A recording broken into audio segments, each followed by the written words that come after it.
যে মেলেছি এই পাখনা, প্রেশারের ঢাকনা থাকনা, বাজুক না। শুভ সকাল আমার প্রিয় বন্ধুরা, তোমরা কেমন আছো? আশা করি কাছে দূরে যে যেখান থেকেই আমার ভিডিও দেখছো খুব ভালো আছো, সুস্থ আছো। আসানসোল থেকে আমি অর্পিতা, তোমাদেরকে সাথে নিয়ে আবার একটি নতুন ভিডিও শুরু করে দিয়েছি। আজ হচ্ছে রোববার, আর রোববার কি কি করব না করব সেটাই তোমাদের সাথে আজকে শেয়ার করব। একে রবিবার, তারপর কিন্তু বাবা আছে। হ্যাঁ, আর তোমরা টাইটেল থাম্বনেল দেখে আশা করি বুঝেই গেছো। তো যাই হোক, এখন আমি জামা কাপড় ভিজিয়ে নিলাম।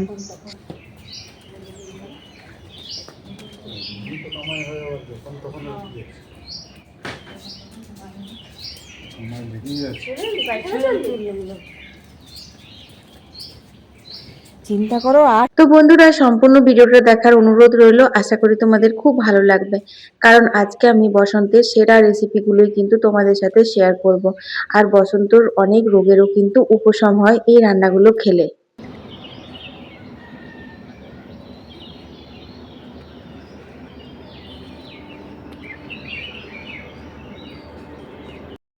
অনেক পাখি ডাকছে, অনেক অনেক। আর কোনো রকম ব্যাকগ্রাউন্ড মিউজিক দেওয়ার দরকার নেই, যদি এই রকম বার্ড সাউন্ড থাকে, একদম পুরো বিউটি অফ নেচার যাকে বলে। আমার আবার গলা ধরে যাচ্ছে কেন? কিন্তু বাগানে গিয়ে যদি একটু বার্ড সাউন্ডটা ক্যাচ করার চেষ্টা করি, তাহলে ওরা বুঝতে পারছে পালিয়ে যাচ্ছে। মানে গাছের থেকে ওরা আমাদেরকে ভালোই দেখতে পায়, আমরা না দেখতে পেলেও। তো এই যে এখন ফাল্গুন চৈত্র মাস বৈশাখ মাস পর্যন্ত এখন না অনেক পাখি ডাকবে সকালবেলা, বেশ মিষ্টি মিষ্টি হাওয়া দিচ্ছে, মিষ্টি মিষ্টি রোদ দিয়েছে, দারুণ ওয়েদারটা না, সেই জন্য। তো চলো দেখি এবার কী কী রান্না বান্নার দিকে জোগাড় করি, ঘরের কাজগুলো সারি। তোমরা তো জানো যে রোববার মানেই কিন্তু আমাদের লাল ঝোল হয়, মাংস হয়। কিন্তু এখন যেহেতু কয়েকদিন বিয়ে বাড়ি খেলাম একদম একটানা অনেকগুলো, সেই জন্য আজকে বুবলা বাবা মাছ নিয়ে এসেছে। তো দু রকমের মাছ নিয়ে এসেছে, একটা হচ্ছে ভোলা মাছ আর একটা হচ্ছে তোমার চারাপোনা মাছ। তো চারাপোনা মাছগুলো করবো না, ওগুলো তুলে রাখবো, ভোলা মাছটাই করব। তার কারণ হচ্ছে বাবা এসেছে বলে। জানো তো, আমার বাবার বাড়ি থেকে কেউ এলে পরে আমি সেই সমস্ত রান্নাগুলো করি যেখানে না ওই মানে আমার বাবার বাড়িতে ওরা যেগুলো খেতে পায় না আর কি, যেগুলো পাওয়া যায় না। যেহেতু আমাদের ঝাড়খণ্ডের বাবার বাড়ি, তো ওখানে জানো তো মানে নানান রকমের যে নদীর মাছ বলো, সামুদ্রিক মাছ বলো, সেগুলো পাওয়া যায় না। এরকম লোকাল মাছটা সবই পাওয়া যায়, মাংস বলো। কিন্তু ধরো তোমার এই যেমন এখন তো দাদা বলছিল ইদানিং নাকি লোটে মাছও পাওয়া যাচ্ছে, আগে পাওয়া যেত না। লোটে মাছ পাওয়া যেত না, তারপরে এই ভোলা মাছগুলো, এগুলো ওরকম ভাবে পাওয়া যায় না। মানে কচিত কখনো হয়তো মার্কেটে এলো, হয়তো বা সেদিন মানে লাকিলি মার্কেটে যাওয়া হলো, দেখতে পেয়ে গেল তো নিল, এইরকম আর কি। মানে এখানে যেমন বাজারে গেলে নানান রকমের মাছ দেখতে পাওয়া যায়, ওখানে কিন্তু সেরকমটা নয়। তো সেই জন্যই। আর ভোলা মাছটা কিন্তু খেতেও ভালো লাগে, আর একটাও কাটা থাকে না। তো বুঝতেই পারছো যে বয়স্ক মানুষ বলো বা বাচ্চা বলো, দুজনেরই জন্যই কিন্তু ভোলা মাছটা ভীষণই ভালো। তো ওটাই করব আজকে।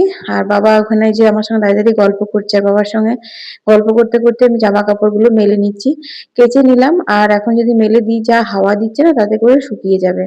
তো আর ঘরের মধ্যে এখন কাটাকুটি চলছে, তো নিয়ে খুব ধুলোও উঠছে জানো তো। তো জামা কাপড়গুলো কেচে যে উঠোনে তুমি মেলবো, তো সেই ধুলো ধুলো ধুলো ধুলো হয়ে যাচ্ছে, ভালো লাগে না। তো চলো দেখি, এবার রান্নাঘরে যাই, এখন টুকটাক করে রান্নাগুলো শুরু করি।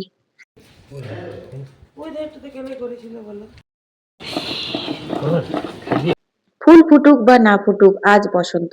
তো বন্ধুরা, ফুল বাগানে এখনো সেরকম ভাবে ফোটেনি, তবে হ্যাঁ মার্কেটে সজনে ফুল চলে এসেছে। তার জন্য কিন্তু আমাদের 2-3 দিন সজনে ফুল খাওয়া হয়ে গেছে। তোমাদের সঙ্গে রেসিপিগুলো মিনি ব্লগে হয়তো শেয়ার করেছি, আজকে ভাবলাম ব্লগে শেয়ার করে দিই। তো দেখো, তেল পাঁচফোড়ন কাঁচা লঙ্কা দিয়ে আলুগুলো ভালো করে ভেজে নিয়েছিলাম। তারপর দিয়ে দিলাম ছোট ছোট করে কেটে রাখা বেগুন আর সজনে ফুলটা। সজনে ফুল কিন্তু খুব ভালো করে ধুতে হয় জানো তো, কারণ পোকা থাকে ছোট ছোট। আসতে বের কর, তাড়াতাড়ি আসবি বুঝলি। বাবা হলো বাটা? হুম, ঠিক আছে। কি করব বাবা, গেটটা খুলতে পারিস না? যে আজকে রান্না হবে কে জানে। 11টা বাজতে গেল, এদিকে জল নিচ্ছি, এদিকে রান্না করছি, খাওয়া দাওয়া তো কোথায় মাথায় উঠে আছে কে জানে। অভ্যাস হয়ে গেছে আমার। তো দেখো এখানে বাবা কত মশলা বেটে দিয়েছে, একটা ভোলা মাছের মশলা বেটেছে, তারপর তোমার গাছ পাঠা হবে আজকে, তো সেই গাছ পাঠারও মশলা বেটে দিয়েছে। আর একটুখানি কালো সর্ষে বেটেছে, যেটা আমি সজনে ফুলের ঝালটাতে দিলাম। একটু কালো সর্ষে বাটা দিয়ে নাড়াচাড়া করে কিন্তু নামিয়ে নিয়েছিলাম কাঁচা সর্ষের তেল ছিটিয়ে। তো চলো এইবার রান্না করব হচ্ছে এই গাছ পাঠার লাল ঝোল।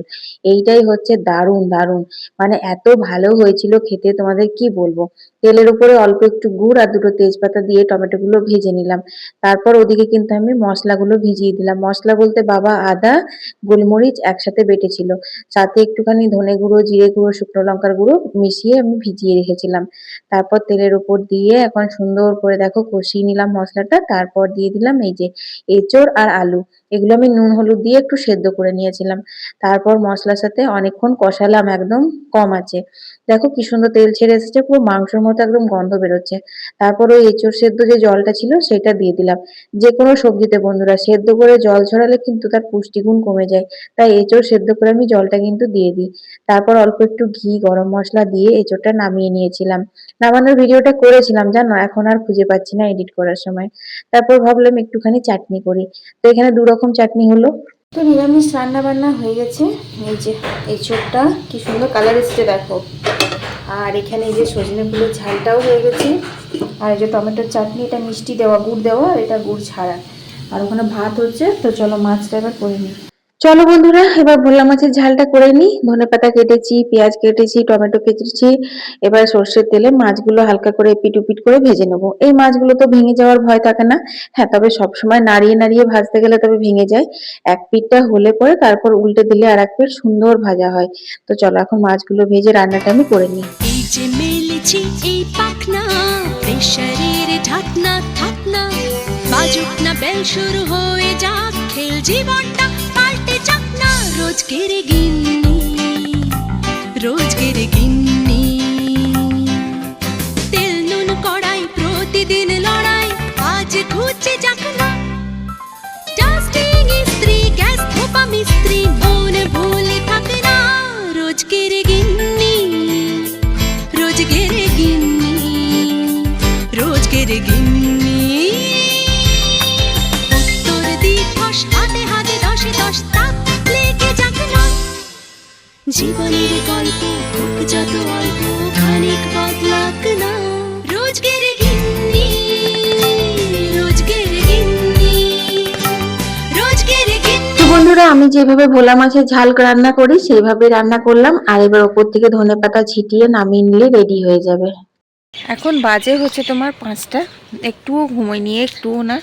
খাওয়া দাওয়া করে 3টে সাড়ে 3টের সময় তো বাবা বেরিয়ে গেছে। তো চলো চা বসিয়েছি, ওদেরকে চা দিয়ে দিয়ে মিস্ত্রিদেরকে, মাকেও দেবো, আমিও খাবো। আর আজ তো খুব মানে হাওয়া দিচ্ছিল, চান টান করে এলাম তখন খুবই হাওয়া, এখনও হাওয়া দিচ্ছে। দেখো পাতাগুলো সব নড়ছে, দেখেছো? এই দেখো ফাগুনহাটি হাওয়া বলে, গা হাত চরচরানি। সে তো নালে ছেড়ে দাও, গা হাত চরচরানি। এখন কথা হচ্ছে ঘরে গিয়ে চলো দেখবে যে ঘরের কি অবস্থা হয়েছে। এতদিন ধরে মানে সিমেন্ট বালির কাজ হলো, এই রকম নোংরা হয়নি। টাইলসের কাজে যা নোংরা হচ্ছে, সারা ঘর একদম বারান্দা সমস্ত সাদা হয়ে গেছে। জামা কাপড় মানে গাড়ি টাড়ি সব একদম সে একটা ডাস্ট উঠছে যেন। কি করে পরিষ্কার করবো আমি সেটাই ভাবছি। বাথরুম হওয়ার পর আমার যে কি খাটারি রয়েছে না, সেটা আমিই জানি। তো চলো ওদেরকে চা চাপানো আছে, চাটা দিয়ে দিই, তারপর এক কাপ চা নিয়ে বাগানেই খাবো। ঘরে উঠোনে গোটায় ধুলো। এই দেখো তোমরা বুঝতে পারছো কি, জানি না বুঝতে পারছো কিনা, পুরো ঘর একদম সাদা হয়ে আছে, ধুলোতে সাদা, জানো তো। মানে দেখে আমার পুরো মাথা খারাপ হয়ে গেছে গো। আর এই যে লিকার চা মায়ের জন্য করেছি, আর এই যে 2 কাপ মিস্ত্রিদের জন্য করেছি, আর আমিও খাবো দুধ চা, আমার জন্য করে নিয়েছি। তো চলো ওদেরকে দিয়ে দিই। মানে ঘরে ঢুকলে পরেই না আমার মানে মাথাটা খারাপ হয়ে যাচ্ছে, মনে হচ্ছে কিভাবে এগুলো পরিষ্কার করব। আর শুধু যে মাটিতে মানে ফ্লোরে পড়ে আছে ধুলোটা সেটা নয়, ঘরে দুনিয়ার জিনিসপত্র রয়েছে, সোফাটা একদম সাদা হয়ে গেছে। তারপর টেবিল ফেবিল সমস্ত কিছু দেখো, এই দেখো কি হারে ধুলো জমেছে, কি যে করবো আমি নিজেই বুঝতে পারছি না। তো যাই হোক বন্ধুরা, আমি চাটা খেয়ে নিয়েছি আর মাকেও চাটা দিয়ে দিলাম। তারপর হচ্ছে এখনো মিস্ত্রিটা কাজ করছে, সেই কারণের জন্য উঠোন টুঠোন এখন কিছু ঝাড় দেওয়া ধোয়া হবে না।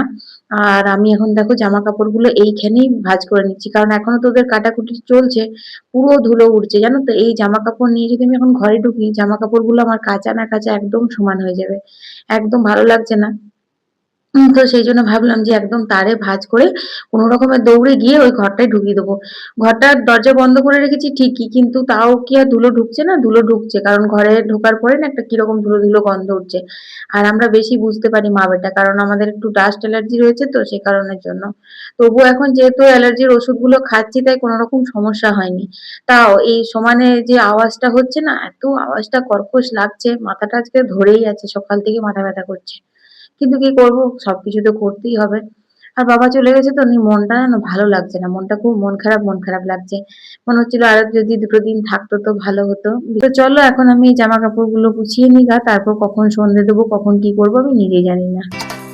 এই যে মেলেছি এই পাখনা, প্রেশারের ঢাকনা থাকনা, বাজুক না বেল শুরু হয়ে যাক, খেল জীবনটা পাল্টে যাক না। রোজকের গিন্নি, রোজকের গিন্নি, তেল নুন কড়াই প্রতিদিন লড়াই, আজ ঘুচে যাক না। ডাস্টিং ইস্ত্রি গ্যাস ধোপা মিস্ত্রি, মন ভুলে থাকে না। রোজকের গিন্নি, রোজকের গিন্নি, রোজকের গিন্নি। উত্তর দিবস হাতে হাতে 10-10 তাক লেগে যাক না। জীবনের গল্প হোক যত অল্প, খানিক বদলাক না। রোজকের গিন্নি, রোজকের গিন্নি। তো বন্ধুরা সন্ধে দিয়ে চলে এসেছি, মিস্ত্রিতে এখনও কাজ হচ্ছে, ওদের কাজটা হবে তারপর ঘরদোর পরিষ্কার করবো। আর তোমার এমনি খুবই মানে ধুলো ধুলো লাগছে। এই ঘরটা যেহেতু মানে এই দেখো পরিষ্কার রয়েছে, দরজাটা বন্ধ করে দিয়েছিলাম, সেই জন্য দুপুরবেলা এই ঘরটাতে শুয়েছিলাম, আজকে উপরে উঠিনি। দেখি বাবাকে একটু ফোন করি পৌঁছালো কি না, আর তারপর ঘরদোর সমস্ত পরিষ্কার করে তারপর তোমাদের সাথে আবার কথা বলবো। এই দেখো আজকে সিঁদুর টিপ পরেছি, ভালো লাগছে না? মনে হচ্ছে যেন ভেলভেটের টিপ, কিন্তু এটা সিঁদুরের। চলো কার্যগুলো সারি। চলো বন্ধুরা, আজকের ভিডিওটা এখানেই শেষ করে দিচ্ছি। সবাই ভালো থেকো, সুস্থ থেকো। রাত্রেবেলা তো মানে যা অবস্থা হয়েছিল, আমার ঘর দোর পরিষ্কার করতে অনেক দেরি হয়ে গেছিলো, তাই আর কোনো রকম ভিডিও করতে পারিনি। সবাই ভালো থেকো, কালকে আবার দেখা হচ্ছে একটা নতুন ভিডিওতে। টাটা।